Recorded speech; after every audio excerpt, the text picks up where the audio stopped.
Good evening, Saratoga Springs, New York. You are tuned in to Recess with Spinelli here on WSPN 91.1 FM. Skidmore College Radio, and today we have Mr. Sawyer Fredericks here live in studio for all you cool cats and lazy dogs. The time is 9:12 p.m. That last track you heard was the latest from Barnes Courtney, and that was their song Fire. If you miss any portion of tonight's broadcast, you can tune in again on your time, mixcloud.com/recess with Spinelli, and you can also check this out on our YouTube page, Longbow Media. Mr. Sawyer Fredericks, would you like to say hi to everybody? Hello. Thank you so much for joining us. It's a pleasure to have you here in the studio. Oh, I'm happy to be here. All right, so what's the first song that we can expect from you? I'm going to play one of my newer songs. It's not on any album yet, but it is called Red Memories. So this is a brand new song? Brand new. Excellent. Well, let's get to it.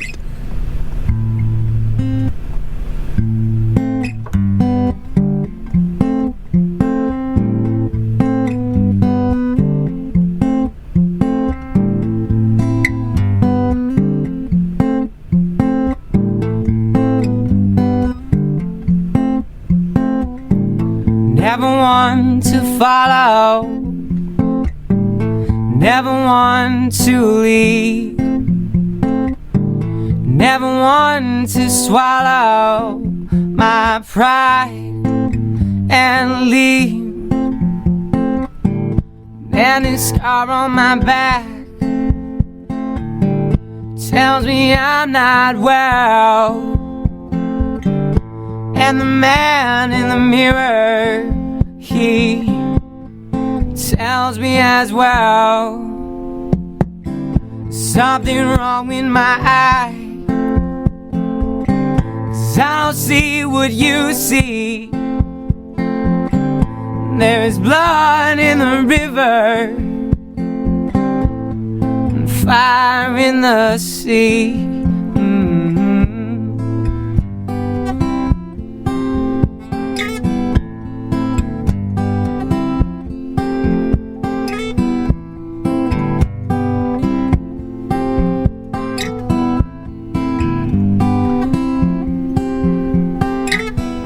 If it's all in my head, and when I die I wake up, 'cause I don't fear death, I'll just pick up where I left off. And when the world crumbles and the walls fall, I will die with laughter, 'cause it made a fool of us all.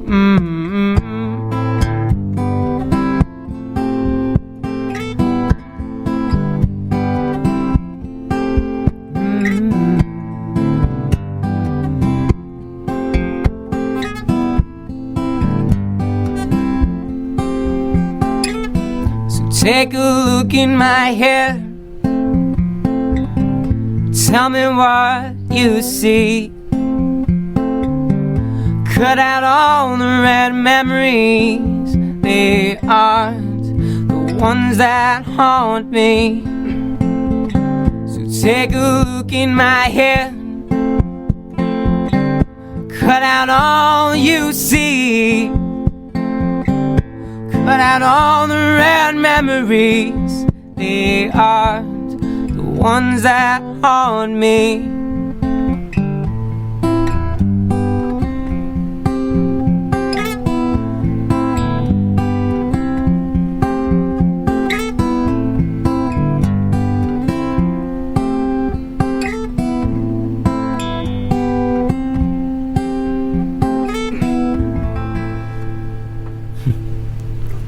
Live in studio, Mr. Sawyer Fredericks here on WSPN 91.1 FM, Skidmore College Radio. Again, many thanks for joining us today. Oh, happy to be here. So, again, can you go into detail about what that song was, how it came to fruition, well, and all that jazz? I mean, a lot of my songs I'm not really able to relate to, and, well, I wouldn't say I'm not able to relate to it, but the songs aren't really about me or, like, experiences that I've gone through, like some singers or some songwriters write about.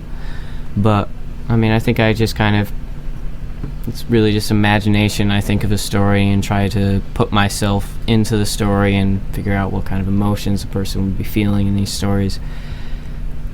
It's just a way to kind of connect to the music more. So when you're thinking of how to craft these stories to be a good storyteller, do you go to books a lot or to other musicians for inspiration, or does this come all from you? I think it mostly comes from me, but I mean, it's definitely not coming from books because I don't read much at all. But I mean, everything inspires me. I mean, I listen to a very wide range of music, and I try to be original in most of my songs, and I get very particular if I start sounding like someone else. But I think it's mostly from me. Now, the most obvious part about musical storytelling, of course, is the lyrics, but of course then there is the melody and the harmony, the actual music part, if you will, the instrumental part.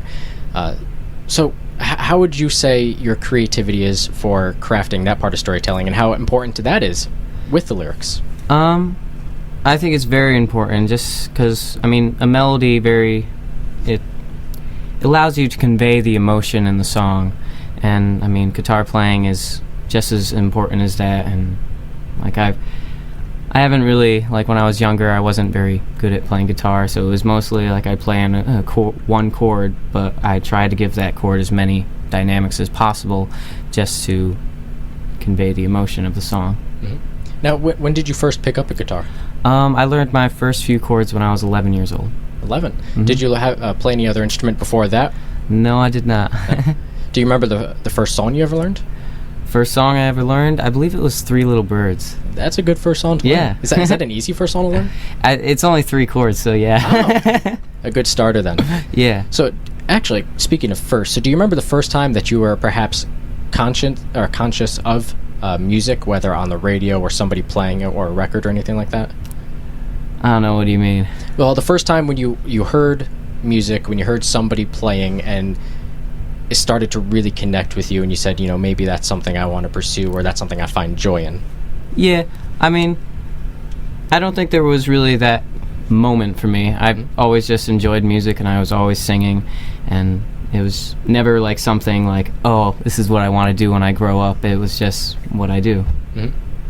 So now that we'll go into more details later about the voice and all that, but now that everything seems to be coming together for you, is this a potential career path for you in the future? Oh, definitely. Yeah? Yeah, it's definitely something I want to pursue as a career, and I mean, I love music, so it's a dream come true. So when you first picked up that guitar at 11, was that thought even there at all, or is this just I'm doing this for fun on the side?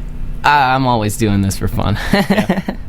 All right, well, let's dive into our second song here. Yeah. What will this track be for our listeners?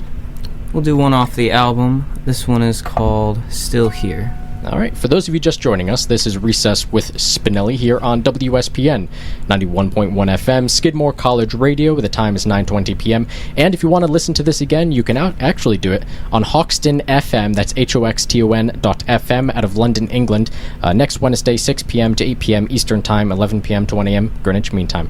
Now let's get back to the music. Mr. Fredericks, whenever you're ready.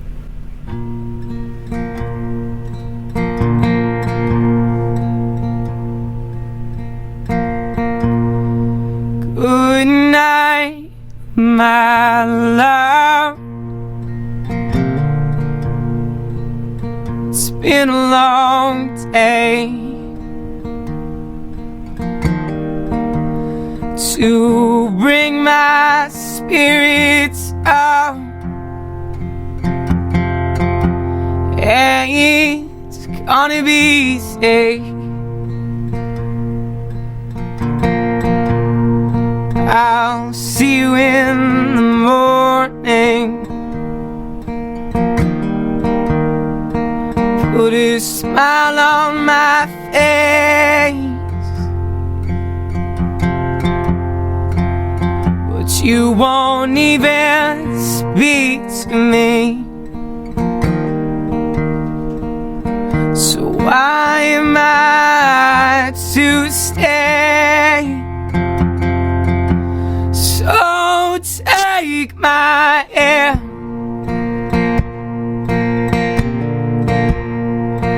'cause this is where I stand.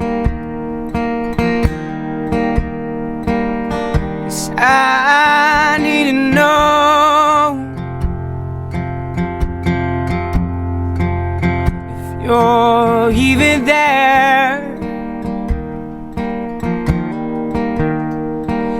Yes, I need to know if you're still here.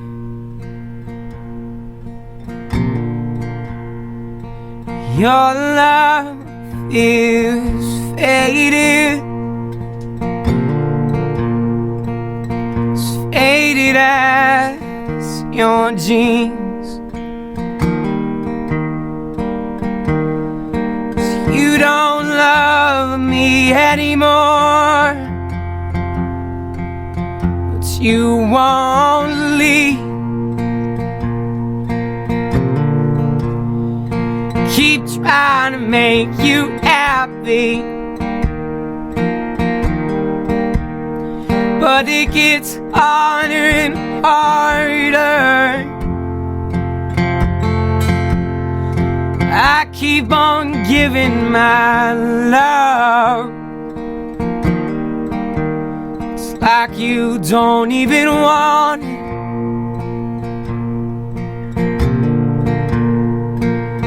But I can't keep it up anymore.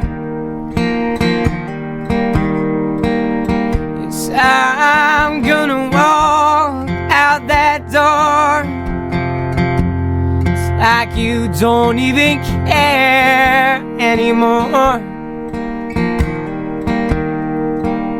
But I need to know.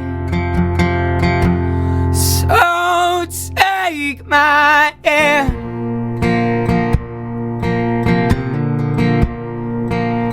'cause this is where I stand.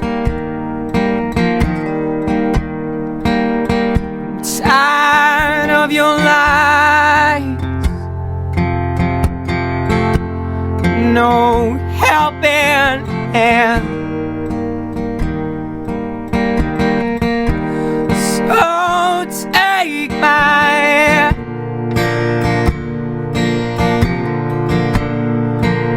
'cause this is where I stand.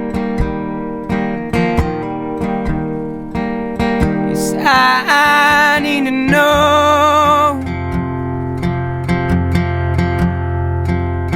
if you're even there. Yes, I need to know if you're still here. For those of you just joining us, this is Recess with Spinelli here on WSPN 91.1 FM, Skidmore College Radio. Again, we have Mr. Sawyer Fredericks here live in studio. Just quickly going through some of the Facebook Live comments. Stephanie Cohen, she said this was the first song she ever heard you play live. And I was just trying to track down some of the names here. We have Ren, Jamie, Jessica, Catherine, Blair, Grace Clark, Heidi Bow, and Margaret Casey all tuning in, as well as many numerous others. So thanks for joining us today, folks. This is on Facebook Live. If you want to see better video and audio recordings, of course, that will be on YouTube, Longbow Media, and Mixcloud Recess with Spinelli. Again, thanks so much for joining us today. And is there anything in particular you would like to say about that song? Well, not really. That's another song that is just a story. Yeah. Well, as far as when you first started playing live to people, when was that? I believe I did my first open mic when I was 12 years old. 12 years old? Yeah. And where did you play open mic first? Oh, I can't remember. I can't remember the exact name. Well, you've done busking before within Saratoga Springs. Yeah. You've played at Cafe Lena, from what I can see. You've done farmers markets. Are you still doing a lot of that now? Or has that kind of went into decline a little bit? I would say I'm not doing that as much anymore. And it's farmers market I want to get back to doing. I want to set up some kind of farmers union thing that I can do a performance on. But no, I can't say I've been doing many farmers markets or busking. Yeah. Well, what are some of the lessons that you learned with some of those early shows, playing on the streets, playing at farmers markets, playing at Cafe Lena, that helped you later with The Voice and with some larger shows? I think it really just kind of built up my confidence and not exactly not relying on the audience's approval. Just because when you're busking, people are just walking by and you're playing for tips, so you're trying to get their attention, but you also shouldn't take it to heart if they aren't paying attention, because that's just the way they're going to do something. So, but I think that also prepared me for The Voice, just because I was I wasn't nervous on stage, and I'm not really nervous on stage anymore. It's just doesn't really get to me anymore. So what was that first big show, if you will, before The Voice? That one show you said at that point in time, oh, this is cool. It was probably at the Bitter End in New York City. And I think I was just, one thing, it was just cool to be in New York City, but I was just happy to be on a real stage and actually had an audience that only came to see me. Yeah. Now, as far as competitions go, before The Voice, I understand that you were also with a young artist talent search in Pawling, New York, right? Oh, I don't remember. that's going back a ways? Yeah, probably. Was that the first competition you ever entered? Yeah, that was my first competition. Is that the first and only before The Voice? Yes. Yeah. So everything changed right after that then? Definitely. Yeah. All right, let's quickly dive into our next song. What is this, and what can folks expect? This song is another kind of new one. It is called How Beautiful. All right. It's probably one of my only happy love songs. All right, we have How Beautiful by Sawyer Fredericks here in Recess with Spinelli, WSPN 91.1 FM, Skidmore College Radio.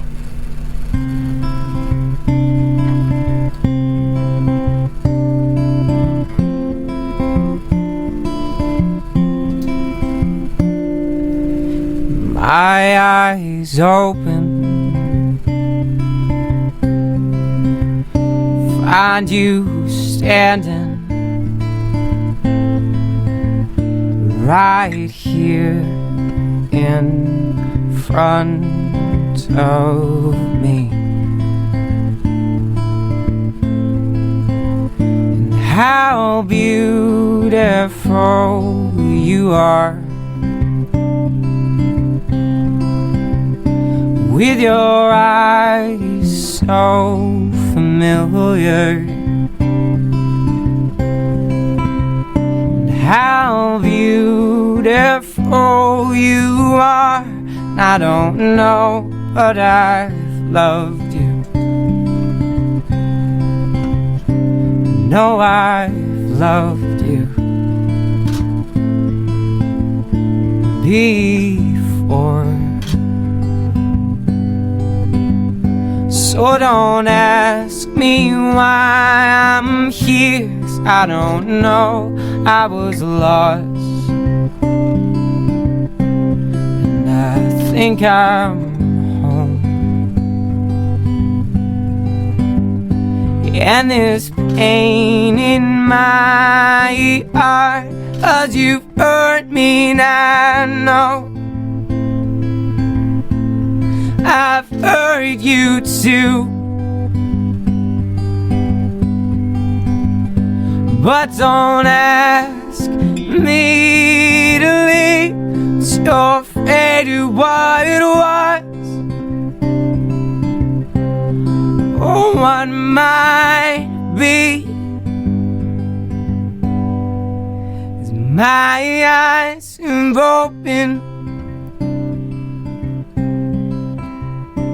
find you standing right here in front of me. And I love you. I've known it too. You've been out of sight, but now I found you. And how beautiful you are, with your eyes so familiar. how beautiful you are. I don't know, but I've loved you before. And this pain in my heart, 'cause you've hurt me, and I know I've hurt you too. But don't ask me to leave, 'cause you're afraid of what it was, or what might be. 'Cause my eyes have opened,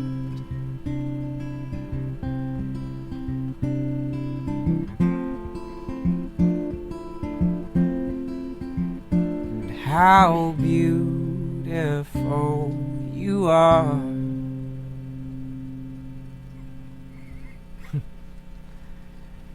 Live here on Recess with Spinelli, WSPN 91.1 FM, Skidmore College Radio. Mr. Sawyer Fredericks, quick shout out to some folks tuning in, Mrs. McNichol, Hannah Reeves, Melvin McLean, and Pat Yeager, as always. Thanks for tuning in. It's great to know that people are listening.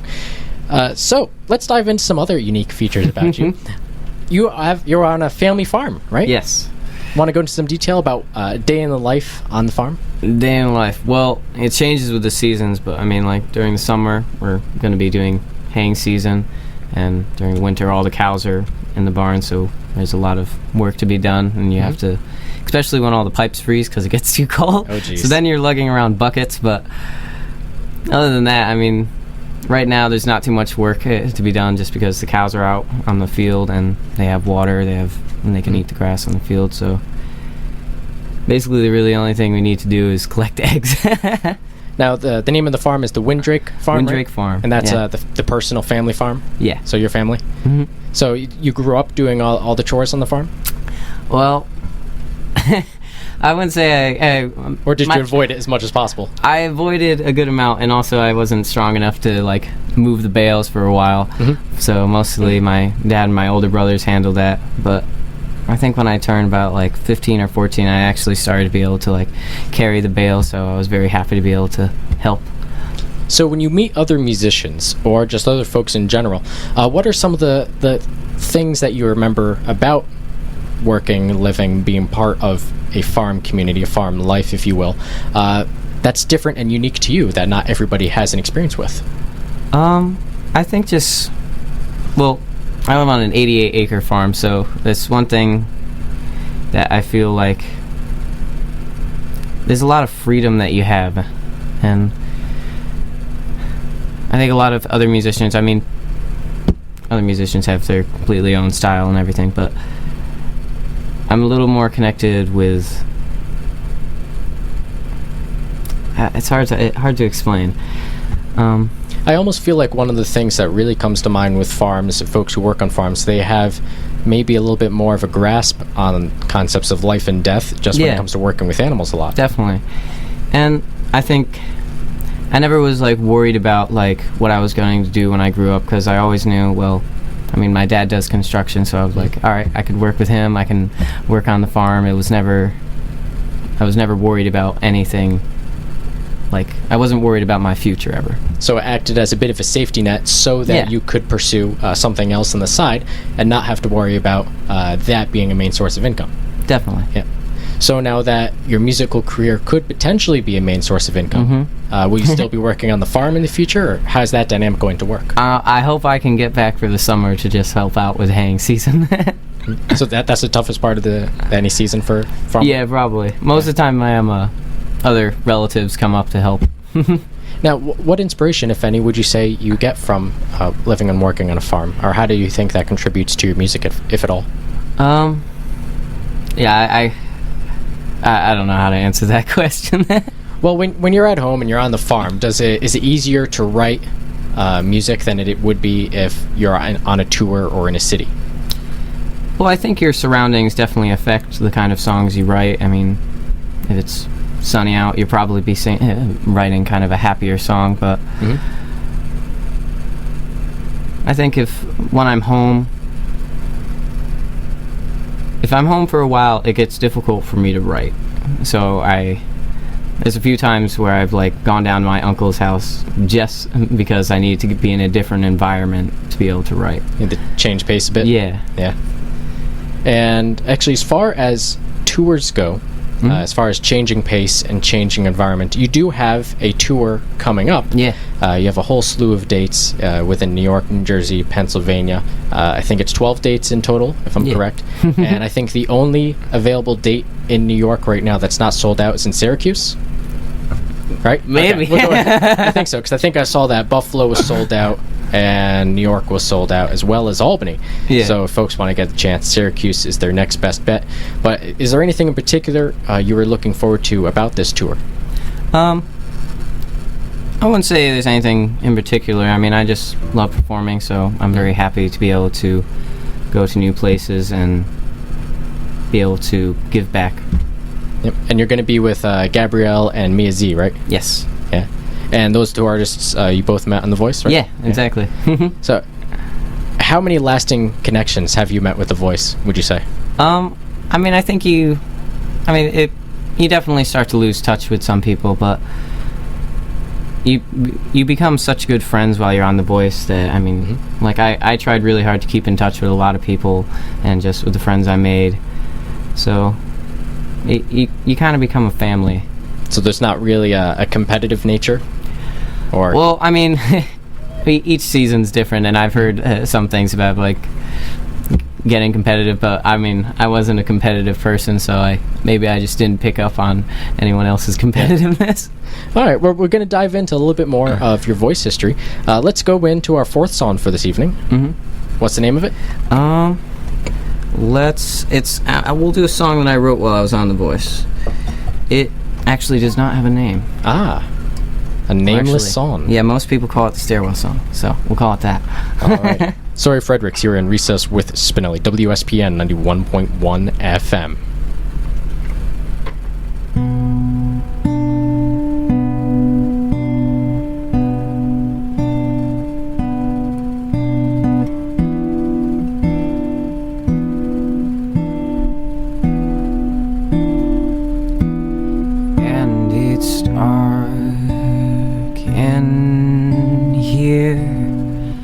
Gotta find my window.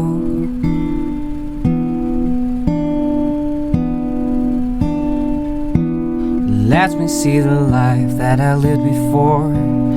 Think about the life that I live today, and why I left. I remember all the reasons that I had. Looking back, they all seem so foolish. What a fool I was, standing right in front of what I despise. It's hiding its face with lies, and this I know. I know, but it's dark here. Gotta find my window. Yet the eyes are on me once again to shine a light on what is left and what is gone. I only threw away what I once loved just because of fame and trust, and this I know. I know I'm just tired in the dark.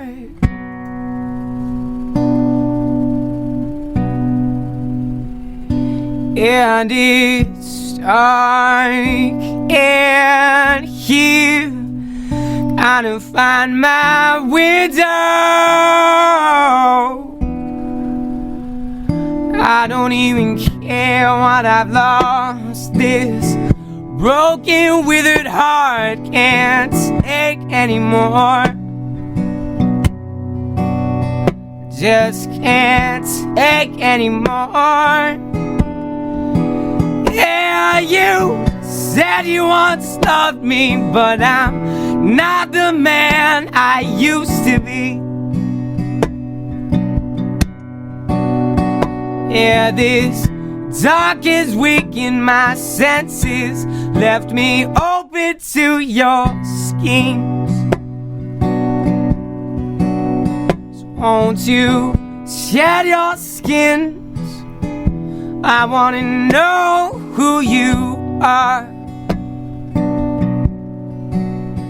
Won't you shed your skins? I wanna know who you are. Said I wanna. Said I wanna. Said I wanna. Said I wanna.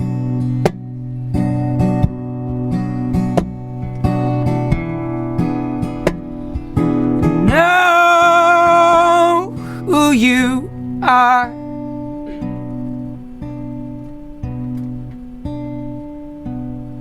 Cause it's dark in here. Seems everyone is gone.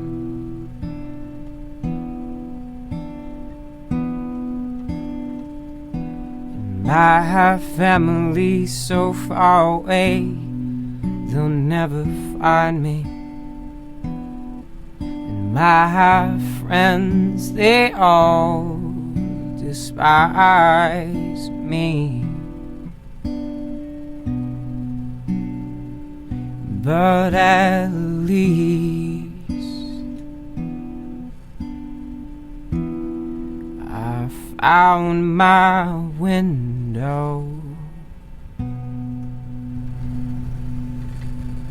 If you're just tuning in, welcome. This is Recess with Spinelli here on WSPN 91.1 FM, Skidmore College Radio. Live in studio, we have Mr. Sawyer Fredericks, and that song was Stairwell is the unofficial name? Stairwell song. Stairwell song. I'm amazed how many people looking at Facebook Live actually know the lyrics already. They're just going along and they're putting the lyrics up before you even get to sing them. Dedicated fans. A few folks I pegged out are Marlene Torres, Kathy Longoria, Pamela Relay, and Jody Gallo. So thanks to everybody for tuning in. So let's get into a little bit of your voice history. How did you end up on The Voice in the first place? Well, they actually scouted me. They found me on YouTube, and I believe I was one of my farmers markets performances. And they invited me to do because there's the open call audition things. I was after that, so I went out to New York City to do an audition thing, and then I did another audition thing, and then the first time they actually contacted me, I wasn't actually sure if I wanted to do it. It's because I don't really believe in music as a competition kind of thing, but they talked me into it. When you first got that call, what was going through your head? Were you is this a scam or is this real? Have you heard of The Voice at that point in time? Oh, I had heard of The Voice. My mom watched it quite a bit, and I mean, I wasn't sure if it was the kind of thing for me just because I'm kind of a shy person and I was very introverted, and I'm still an introvert, but I mean, the first interview I did on The Voice was 40 minutes long, and then I had to do it again because I didn't give them enough. Oh my. But yeah. So what ultimately convinced you to go and do that blind audition? Basically, I thought of it as a learning experience, and I was really excited to be around other musicians just because it was never something I never got to be around other singers or other songwriters, so I think that's what I was looking forward to. Now, for folks who may not be as familiar with the TV show The Voice, walk us through a little bit of the experience and what was required to become the Season 8 winner. I mean, the stages of the show, they have the blind audition, battle rounds, knockout, and then they get to the live shows. But, I mean, basically what is required is really just there's a lot of dedication that you have to have a lot of time to be able to do it. And it's very difficult to like get over like stage fright because it's just a really big stage and you have all these cameras around you. And like interviews were definitely the hardest part for me, and they have a lot of interviews, so it was definitely a very like good boot camp. But I would really say it's just a lot of dedication. So could anything properly prepare you for all of that media coverage and the TVs and being on stage and knowing that hundreds or thousands or millions even of people were tuning in and listening to you? I don't think so. Is that something you just kind of put on the side and try not to think about while you're playing on stage? I mean, I just really thought of it like the stage, performing on like the voice stage wasn't like the difficult part for me, just because I really just thought of it, all right, this is another performance and I'm gonna try to do my best. Yep. Now, after you won, what opportunities came your way? What was possible afterwards that was not possible before? I mean, well, after I won, they instantly got me back out to LA to work on the album, which was a very cool experience because then I started doing like co-writing, and which was very cool, but also a little nerve-wracking just because it was sharing something very personal with me. Just like writing is very personal to me. To write with someone else, that was very, I guess, difficult, but I mean, I think we got a lot of great songs out of it, and it was a very, very cool experience. So is that ultimately when you got signed to Republic Records as well? Yeah. Yeah. So what were they contributing to your LP? What were they advising you on for that record, A Good Storm? I actually think they gave me a lot of freedom, like compared to some other voice winners. But I mean, most of the songs, like all of them, were either written by me or co-written. So I think they really allowed me to put my music into it. That's very cool. And that came out, I think, 13th of May. Does that sound about right? Maybe. Yeah. It's all just kind of blending in with time at this point. So most of those songs were written pre-voice or during voice? Yeah. Yeah. And so what was an experience making your own album, your debut LP? What was something that you learned that you'll take away for your next one? I mean, I think I learned a lot. Just like I never played to a click track. Well, a click track, click clack. That'd be a good one. A click track, and I mean, just working with other artists really like broadens your horizons and basically just makes you see different styles of music. And I worked with a lot of studio musicians, so it was cool to be able to see what they would add to the music, and I think I will take a lot of what I learned from the first album for the next. And you also have a music video out as well. Were you part of that production? Wait, I'm sorry, what? Were you part of the production for the music video? Yeah. That was a funny experience. They brought me back out. Do tell. They brought me back out to LA for that, and when we were like in a desert, and they're trying to make it look more like farm, because I mean, I live on a farm, so they wanted it to look more like that. But I was like, you're not gonna find any farms in LA that look like my farm, but Yep. But I mean, it was a really cool experience, and it was a little odd just because you're like singing a song and like all these people moving around you, and then I don't know. Now, ultimately, with The Voice, with all of your music career to date, with making your own album, A Good Storm, doing all of this, really, a shout out to your parents. Would this be possible without your parents? Or how much have your parents contributed to this? Oh, my mom's contributed to this so much, and she's been with me every step of the way. And I have to thank my dad for taking care of the farm while I'm gone, and basically just allowing me to be able to have the freedom to explore this, I guess, side. All right, let's go back and do our final track here. Yeah. So, fifth and final. What's the name of this one? I'll have to think on this one. It's a little spontaneous. Song. We'll do the title track. This song is called A Good Storm. All right. This is Recess with Spinelli, WSPN 91.1 FM, Skidmore College Radio, live in studio. Mr. Sawyer Fredericks, his song, A Good Storm.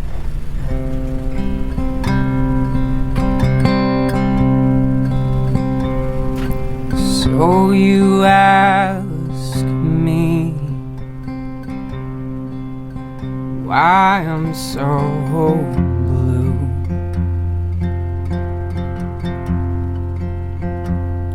When you got open fields and blue, blue skies up above you.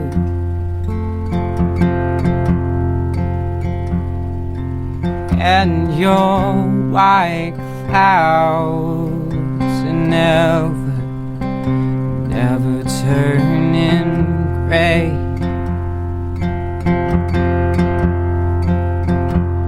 Oh, you got everything you need.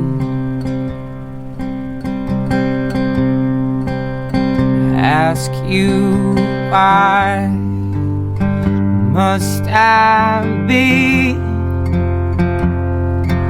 happy?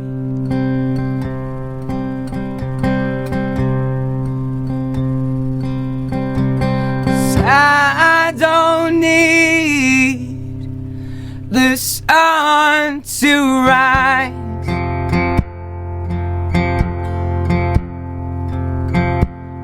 in the morning,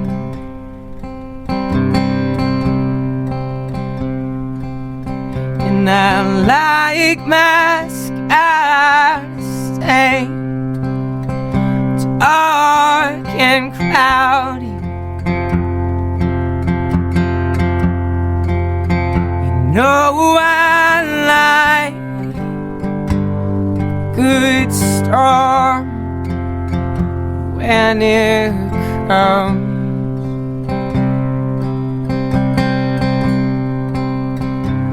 Just let the cold take me in its arms.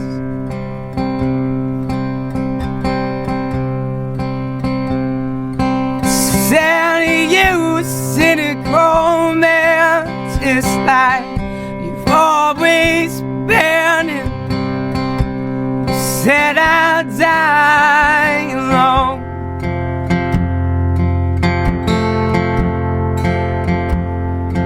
I would be after you're gone, and harsh words still linger.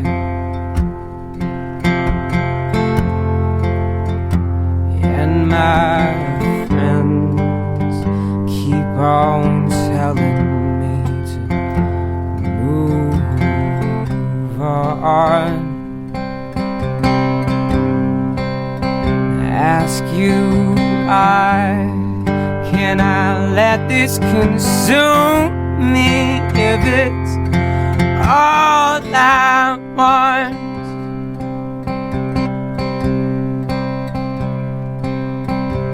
'Cause I don't need to be loved or love someone.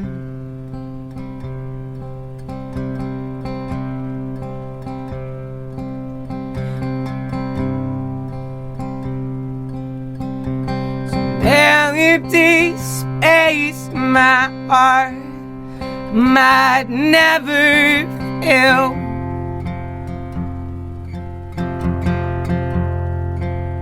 But what do I care if I die alone?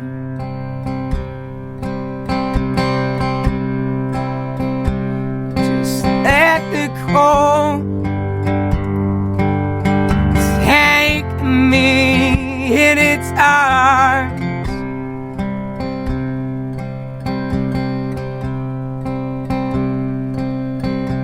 'Cause I don't need the sun to rise in the morning.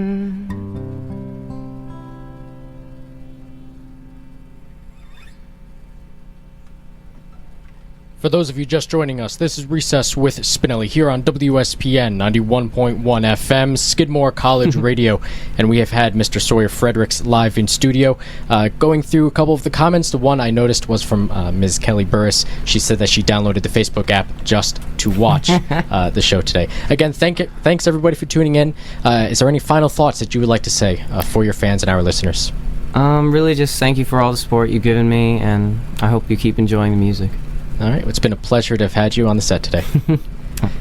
You could pick up Mr. Sawyer Fredericks' album, A Good Storm, now, and you can also check him out on his tour. The next available date, the next date with tickets still available, is at the Palace Theater in Syracuse, New York, and it looks like that will be with Gabrielle Wolfchild, so you can check that out. He also has some dates in New York City, Albany, if you already got the tickets for then, Buffalo, if you already got tickets, Connecticut, and a whole slew of other dates. You can check that out. Just Google search Sawyer Fredericks, and it'll take you right to the proper destination. Again, thanks so much for joining us today. Oh, happy to be here. And time is 9:58 p.m. We're going to quickly throw on automation here, or a track with Leonard Cohen, Hallelujah, and then we have Mr. Simon Spine coming on and take over from 10 to midnight. Let's get back to the music, all you cool cats and lazy dogs.